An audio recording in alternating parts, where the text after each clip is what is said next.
Sarap ng ngiti nito at mas maganda pala ang view sa side na iyon. Naka-shorts at sando lang ito kaya kita ang swabing biceps at muscles nito. Parang ang sarap isilin. Ito ata ang love at first sight. Masyado ka kasing pretty. Antoinette baby. Wala sa sariling usal niya habang nakatitig sa lalaking ilang hakbang lang ang pagitin sa kanya. She waved her hands at him na tila ikinagulat nito. May sinasabi ka ba? Tanong nito nang ngumiti pa ng ubod tamis. Laglag ang panga pati panty niya dahil doon. Sabi ko, mukha kang masarap. Bastos ng bunganga ako. Tarantang sagot niya dito pero nginitian lang siya ng kapitbahay niya. Saka ito naglakad palapit sa kanya. At sa bawat hakbang ay nagmistulan tambol ang puso niya dala ng antisipasyon ng paglapit nito. Marahas siyang napailing. Ang lakas kaagad ng tama niya sa lalaking ito hindi nga niya alam ang pangalan. Nakatulog ka ba na maayos? Kusa itong natigilan, sabay iwas ng tingin na ikinangisi niya. Alam ko, Mr. Kapitbahay. Alam ko masyado ako maganda pero huwag mo masyadong ipahalatang na love at first sight ka sa akin, no? Huwag mo rin muna akong tawagin, babe. Di pa naman tayo. Tudyo niya dito. Mukha naman itong mabait kaya alam niyang pwede niya itong biruin. Siguro nga. Seryosong sagot nito na ikinalaki ng mata niya. Gosh, type nga din siya nito. Kinikiliting saad ng utak niya. Masyado ka palang straightforward. Pasensya na. Masaya lang talaga ako makita ka. In fact, I never been this happy the past years. Pansin niya ang tila kislap sa gilid ng mga mata nito. Kumuyong ang kamao nito na tila may emosyong pilit pinaglalabanan sa loob nito. Habang nakatitig siya sa mga mata nito. Ang sarap atang magpaalipin sa tulad nito.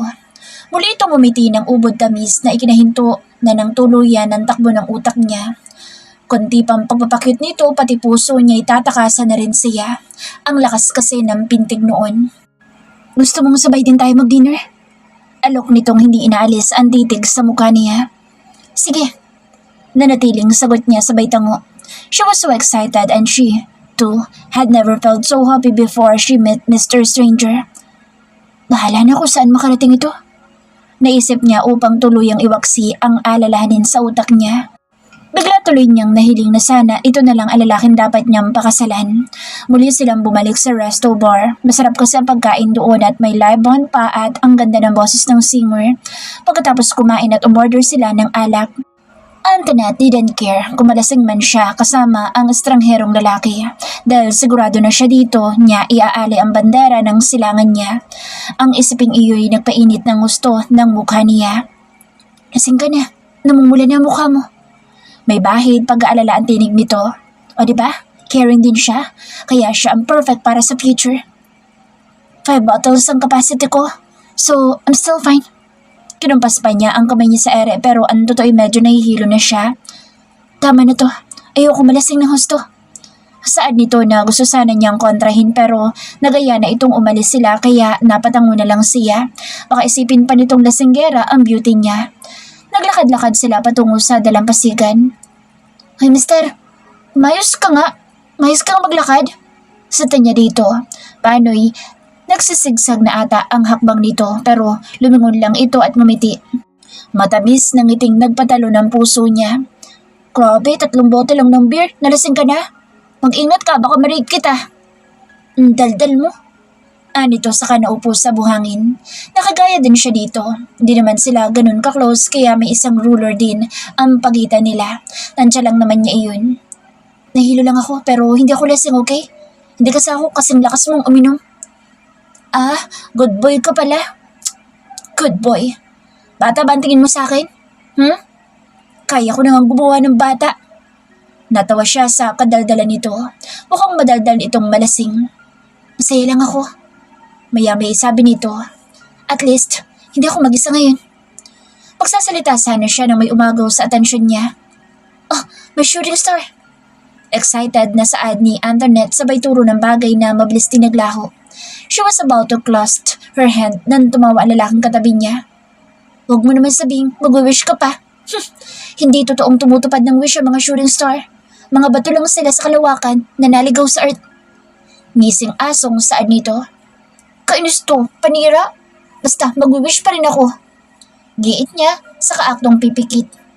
Sa akin ka nalang humiling. I'll be your genie. I'll grant you 1 wish. Isa lang? Bakit kay Aladdin tatlong binibigay na wish? Hindi ka naman sa Aladdin eh. At wala akong lampara. Seryosong saad nito kaya hindi niya mawari kung tatawa o maasar sa paninira nito ng pangarap niya. Hinihiling pa naman sana niyang maging future niya ito. Sabagay. Sige. Saglit siya nag-isip at napatitig dito. Nakatitig ito sa kalangitan habang nakangiti. At habang nakatitig siya sa mukha nito, ang puso niya patuloy sa malakas na pagtibok. Tila mabagal ang lahat. Gusto lang niyang manatiling ganoon. Nailo pa ako sa lalaking hindi ko alam ang pangalan. Mahinang usal niya. May sinabi ka, Miss? Baling nito na ikinagulat pa niya sabay lunok ng sariling laway. It's Antoinette. Pwede ba dalawang wish na lang? Wala sa sariling tanong niya dito. Saglit na nagtama ang kanilang mga mata. Okay, dalawa lang. Kahit na ano? Kahit na ano? Napalunok lang siya dahil doon. Bakit ba kinakabahan siya sa kalokohang ito? Marry me, Mr. Stranger. Malakas na tumawa si Antoinette sa kalihim na kinurot ang sarili. Baliw ba siya para mag-propose ng kasal sa lalaking hindi nga niya kilala? Malay ba niya kung may asawa girlfriend na ito? Gusto mo ba? Seryosong tanong nito na muntik na ikalaglag ng panga niya at ikinahinto ng pagtawa. Pwede ba? Lihim na usal niya. Joke lang, para namang maniniwala kung bibigyan mo ako ng wish. Nasabi niya sabay kumpas ng kamay niya upang mawala ang atensyon niya sa napakaseryoso muka ng lalaking kaharap. Paano kung kaya kong ibigay ang unang wish mo? Isa pa, hindi mo na maaaring baguhin ang kahilingan mo. Bigla siyang kinabahan sa mga sinabi nito. He looks so dead serious and looks eager to grant her stupid wish. Napakura pa siya sabay lunok. Seryoso ba talaga to? Lihim na tanong ng utak niya. Kung pwede palang mag-wish na lang para makahanap ng lalaking kasing gwapo nito at maging asawa, dapat matagal na niyang ginawa. Hindi na sana niya kailangan mag-antay. Hiniling mo pero parang ayaw mo naman. Kunot na umbaling nito sa kanya. Natahimik kasi siyang bigla. Mukhang lasing ka na nga, Mr. Stranger. Nagiwas pa siya ng tingin dala ng matinding kabang nananalaki sa pagkataon niya. Kabang nagdudulot ng kasiyahan at pag-asam. Gusto niya question itong iyon. He's granting her wish pero parang mali naman atang bigla na lang itong papayag sa kalokohan niya. Hindi ako lasing. Nakainom lang. Seryoso pa rin saad nito. Pero bakit yun ang wish mo? Kapag nagpakasal tayo, handa ka bang ibigay ang sarili mo sa isang tulad ko? Ang katawan mo kapalit ng kahilingan mo? Nitong matamang nakatitig sa mga mata niya. Akala ba nito hindi niya alam ang tungkol sa bagay na iyon? Dahil sa lahat naman ng kahilingan may kapalit iyon. Either good or bad wish, there's always something in return. I need you to warm my bed. Nalaka pa ang mata ni Antoinette kasabay ng pag-init na mukha niya sa paraan ng titig nito. Nakakatunaw at nakakapanlambot ng tuhod niya. Alam ko syempre. Kung magpapakasal naman ako, okay lang naman yun. Lakas loob niyang sagot, sabay yuko. Naiya din naman kasi siya, hindi naman siya tulad ni Emmy na liberated masyado. Kahit walang commitment basta may init ng katawan ay pwede. Kung ganoon magpakasal tayo bukas. Nalaglag ata ng tuluyan ng panga niya pati na ang katinuan niya dala ng pagkabigla. Pero sino ba siya para magdalawang isip pa? At least type niya ito. Kesa naman sa lalaking walang backbone na papayag sa isang arranged marriage. Sa panahon ngayon dapat may sariling desisyon ng isang lalaki. This means this man is a total badass. At cool iyon sa paningin ni Antoinette. Pero sabihin mo, bakit gusto mo magpakasal? Napasimangot siya sa tanong nito. Kasi ayoko matali sa lalaking gusto ni Dad para sa akin. Kaya nga ako napadpa dito para hindi matuloy yung kasal eh. Pag-amin niya. She just met him yesterday pero heto siya at nagkukwento ng problema niya sa isang estranghero. Ayoko magpakasal sa lalaking hindi ko mahal. Pero kalimutan mo nang sinabi ko. Nababaliw na ata ako. Napapayuko niyang sabi. Seryoso ko sa sinabi ko. May conviction'ng giit nito. Pareho tayo. Ayoko rin magpakasal sa taong hindi ko mahal. Dagdag pa nito, nilipad ata ng huling sinabi nito ang hiyang nararamdaman niya. Few seconds ago, she smiled mischievously. So, ako mahal mo na? Kaya papayag ka sa kalokohan ko? Ang weird mo talaga. Natatawang usal niya sabay iling. Kasal lang naman ang hiling mo, diba? Pero kung kailangan mong mahalin kita, pwede kitang mahalin sa paraang alam ko. Mahina, subalit may diin ang bawat salita nito. Nakakalito at nakakatamp isipin at parang gusto ninyang sumagot ng I do. Ang seryoso kasi nito kahit gusto niyang tumawa. Kaya napalunok na lang ulit siya. Wala pa isang oras silang nakaupo sa buhanginan pero ilang ulit na siyang napapalunok. Kulang na lang pati dila niya'y malunok niya. Grabe, totoo ka ba? Kinikilig ako sa hirit mo. Naisa niyang idagdag pa pero sinarili na lang ni Antoinette. Sanay naman siyang may mga lalaki nagpapapansin sa kanya pero iba ang dating ng Mr. Stranger na ito dahil magkasabay ang kaba at excitement na umaatake sa buong pagkataon niya. Akin ang ID mo. Anito sabay lahat ng palad. Napakurap naman siyang nagtaka. Bakit? Just give it to me.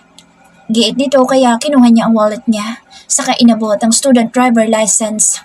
Walang salitang kinuha nito iyon saka in-scan sa phone nito bago ibinalik sa kanya. Napatanga na lang siya sa ginawa nito. Then sent her photo on SSS to someone. Para saan yun? Pero hindi ito sumagot.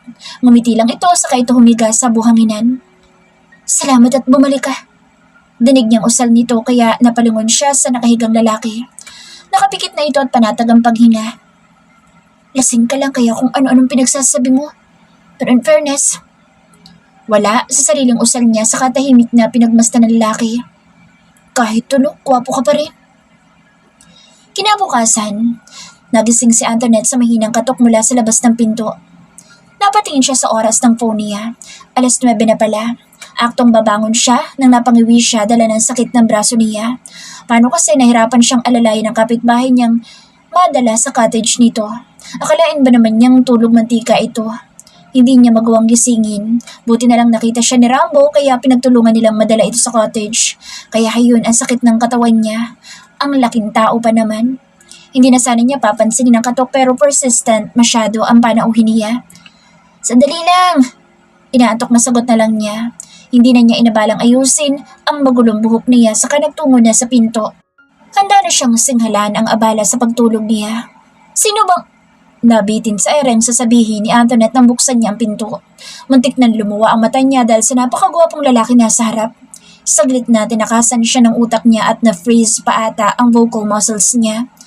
Mr. Stranger wears an off-white suit and a light blue shirt. He looks like he's going to a model wedding suit. Ang gwapo nito. Pinagros nito ang braso saka pinasadahan ng tingin ng suot niya. She's wearing her sleeping terno, Bonnie pajamas. Amused na ngumiti lang ito. Ang lintik. Ang gwapo talaga ng ngiti nito. Nakakalaglag ng panty. Good morning. Nakatangang usal niya dito. You got 30 minutes to get change. Baka sa amusement sa mukha nitong tumitig pa sa mga mata niya. Saan tayo? I'm granting your wish. Nakalimutan mo ba? Magpapakasal tayo ngayon. At isara mo yung bibig mo. Baka kung ano pumasok dyan. Anito sabay hawak sa baba niya. Then gently push them to close. Lalo tuloy na disorient ang utak niya nang kumalat sa balat niya ang tila kuryenteng nagmula dito. Kilos na! Naghihintay na ang lawyer. Untag pa nito. Noon lang siya natauhan. Seryoso talaga itong patulan ng kalokohan niya? Magpapakasal talaga tayo? I mean, pakakasalan mo talaga ako? Yeah, kaya kilos na. O joke pa nito. Antayin kita dito. Unless you change your mind. No! Tarantang sagot niya. Then get change. Anito sabay talikod. Antoinette found herself smiling na maisara na niya ang pinto. Pakakasalan talaga siya ng kanyang kapitbahay. Mabilisan siyang naligo at nagbihis. Buti na lang may dala siyang dress. Powder blue yun kaya match sa suot na long sleeve polo shirt ng gwapong groom niya. She put light makeup at hiniyaan lang niyang nakadugay ang natural na wavy niyang buhok. Yun nga lang, naka-white rubber shoes siya. Sumilay ang matamis na ngiti sa labi ng nag-aantay na groom niya nang lumabas siya ng pinto. May emosyong dumaan sa mata nitong hindi niya maipaliwanag. Halatang masaya talaga ito. Ang weird talaga. Naglakad sila patungo sa parking lot ng resort. Isang naka-all black na lalaki ang nakatayo sa tabi ng isang pulang convertible Rolls Royce. Nagbigay galang ang lalaki, saka iniabot nito ang susi sa groom niya.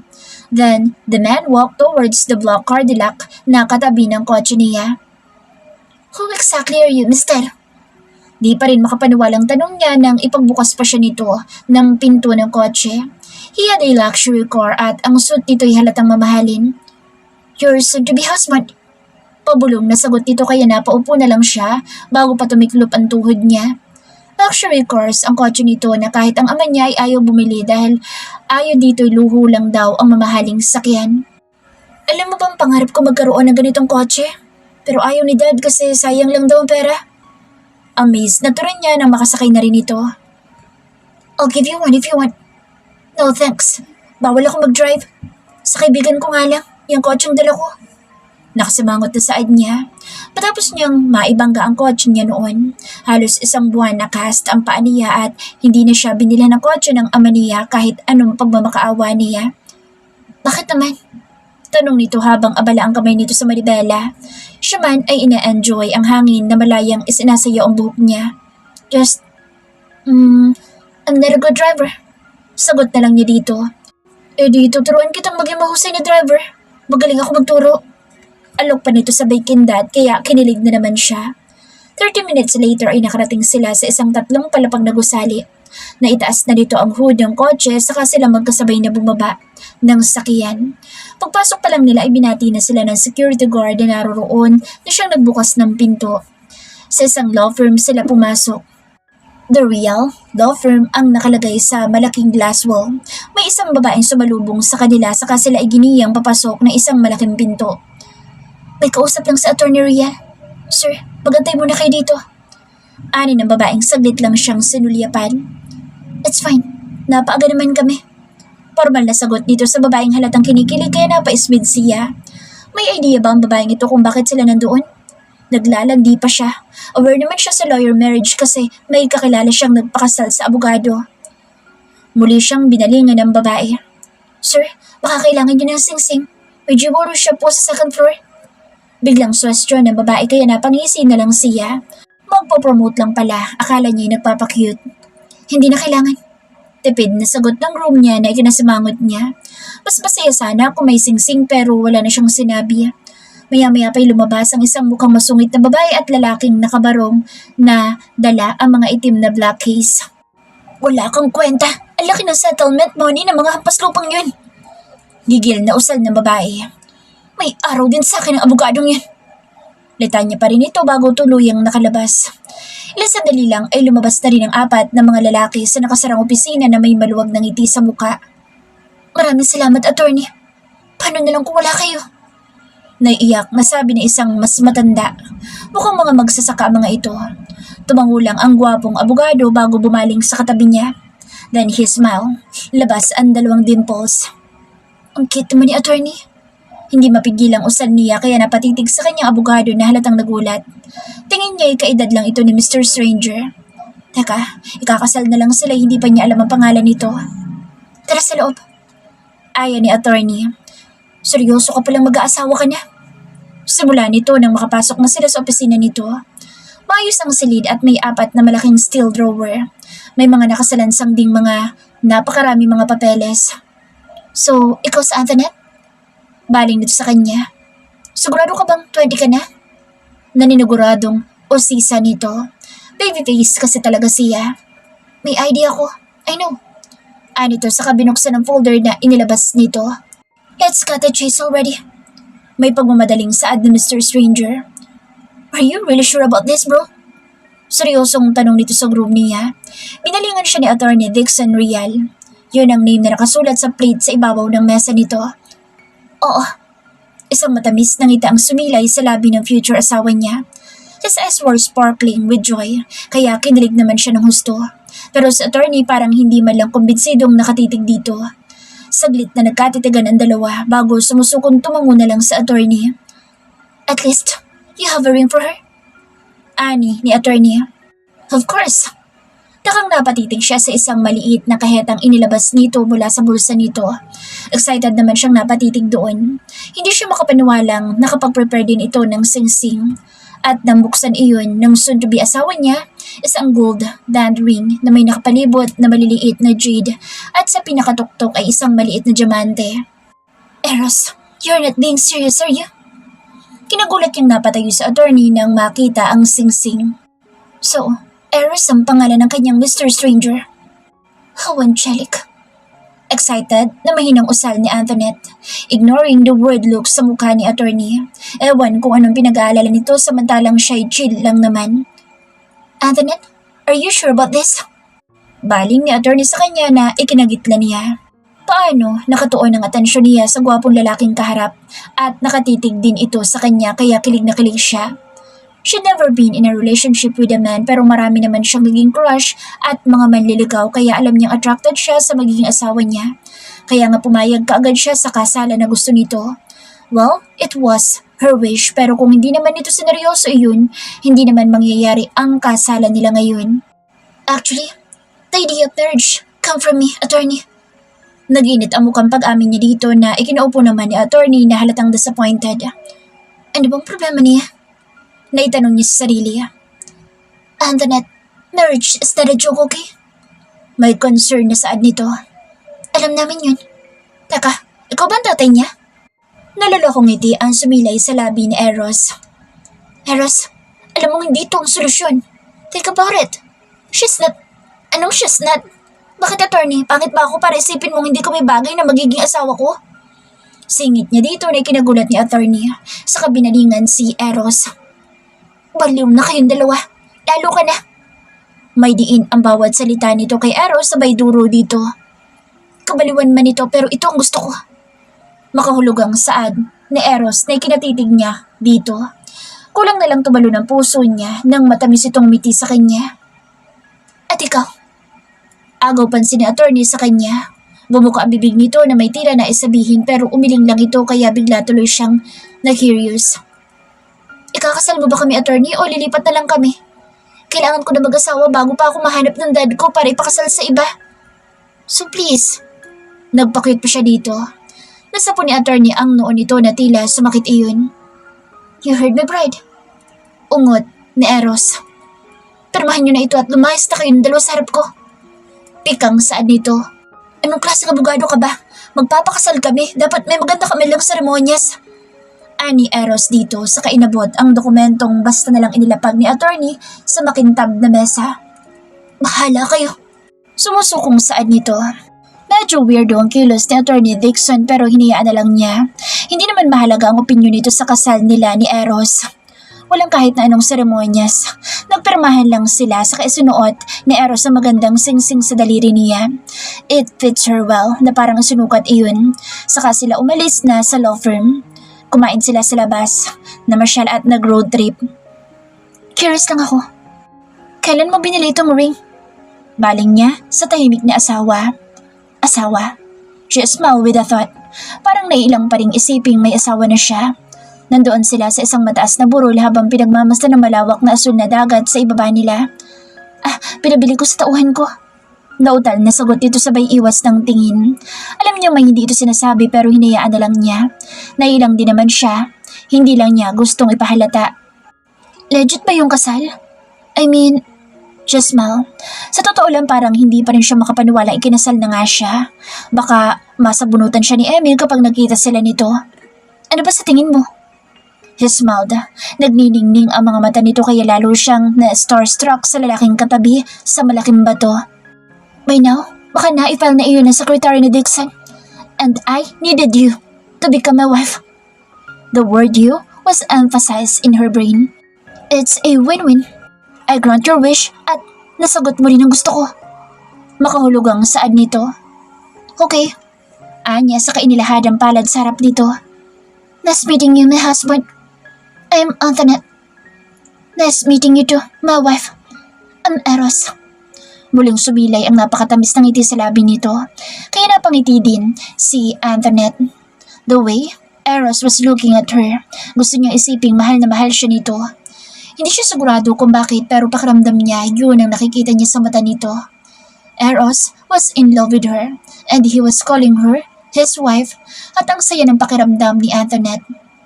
She did marry Mr. Stranger.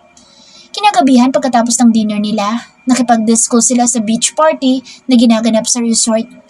Nagpakalasing sila ni Eros. Past 2 a.m. na magtungo sila sa cottage. Bigla pa siyang nailang kung paano ang setup. Siya o ito ang lilipat ng cottage. Kasal na sila so okay lang na maganap ang inaasahan. Pero kahit medyo lasing na siya, nahiya pa din siya sa asawa niya na magkatitigan sila. But they both ended on her bed. He was kissing her so passionately. Noon iniisip niyang kadiri ang nakikipaghalikan, but now, napapaungol pa si Antoinette. May panggigigil ang ginagawa nitong paggalugad sa bibig niya at wala siyang idea kung paano niyang natutunang sabayan ang halik nito sa maiksing sandali.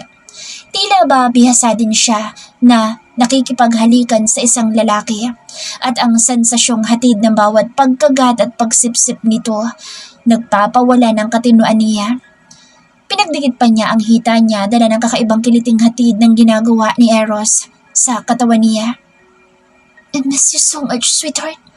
Dinig niya ang mahinang bulong nito sa tenga niya. Hindi niya maunawaan kung bakit ito sinasabi iyon pero iba ang dating sa kanya. Nagiinit ang buo niyang pagkatao. Yun ang unang pagkakataong naramdaman niya ang ganoong pakiramdam. At alam niya tama ang ginawa niyang pagtakas dahil natagpuan niya ang lalaking para sa kanya.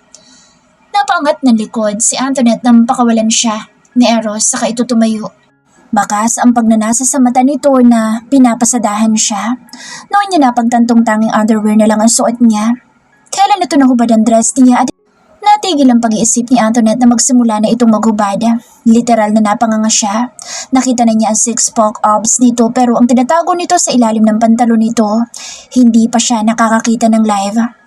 Parang spring iyon na biglang tumayo ng ibaba ni Eros ang boxer nito. Dahilan upang kabahan siya. Paanong hindi malaki, mahaba at mataba kasi iyon at Tom, ang sexy niya. You like the view, sweetheart? Anito sa namumungay na mata. You always love my body. He said seductively na muli na naman niyang ipinagtaka. Why is he talking as if they knew each other that long? Na para bang ilang pagkakataon na niyang nakita itong nakahubad? It was her first actually. Pansin niya ang lakas na ata ng tolerance niya sa alak dahil nagagawa pa niyang pansinin ang mga kakaibang bagay na iyon. Muli siyang inatake ng kaba nang kumabawan siya nito.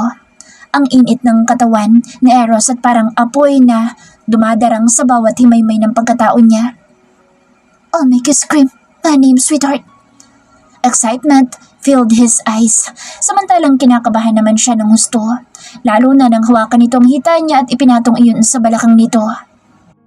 Napaiyak siya, dala ng walang patumanggam pagpasok nito sa kanya na halatang ikinagulat nito na tila natauhan. Those sparking eyes had instantly disappeared. Napalitan iyon ng kalituhan at pagkagulat. Antoinette! Usal nitong bakas ang pagkalito. But that was the first time he did call her by name. Madalas kasi miss lang. I'm sorry. I didn't know you're still... Hindi na nito tinapos ang sasabihin pero pansin niyang may kung anong guilt ang dumaan sa mata nito. It's fine. Kasama to sa kasal, di ba? Saka, nandito na. Alangang hindi pa natin ituloy. Kagat-labing usal niya. Dahilan upang maglaho ang guilt sa mga mata nito. Saka ito napalunok. I'll be gentle, promise. Bulong nito matapos ang ilang saglit na pagtitig sa mukha niya. Saka nagsimula sa mabagal na pag-indayog sa ibabaw niya. Napapangiwi siya sa sakit at hapdi ng tila pagkawasak ng kung ano sa loob niya. Subalit ilang sandali pa'y unti-unti nang nagbabago ang pakiramdam niya. Ang paghinga niya ay nagsimulang lumalim at nagiging masarap na sa pakiramdam ni Antoinette ang pag-indayog nito sa ibabaw niya. Kaya't nanlaki ang mga matang nagsalubong ang titig nila. Kitang-kita niya ang paggalaw ng lalamunan ni Eros dala ng pagnanasang nasa mga mata nito. It was good and she never felt that good until that very moment. I love you, sweetheart. Usal nito na ikinatulon ata ng puso niya. Kaya napamulat siya pero nakapikit ito at kita niya ang munting butil ng tubig sa gilid ng nakapikit nitong mga mata. Sa wakas, you wear a ring. Mahinang usal nito hanggang sa unti-unting naramdaman niya ang bigat nito. Niyakap siya nito ng mahigpit na tila ayaw siyang pakawalan. Kaya wala sa sariling napangiti na lang siya. Posible palang mahalin siya ni Eros sa maikling panahon na nagkakilala sila. And it was the happiest moment of her entire life.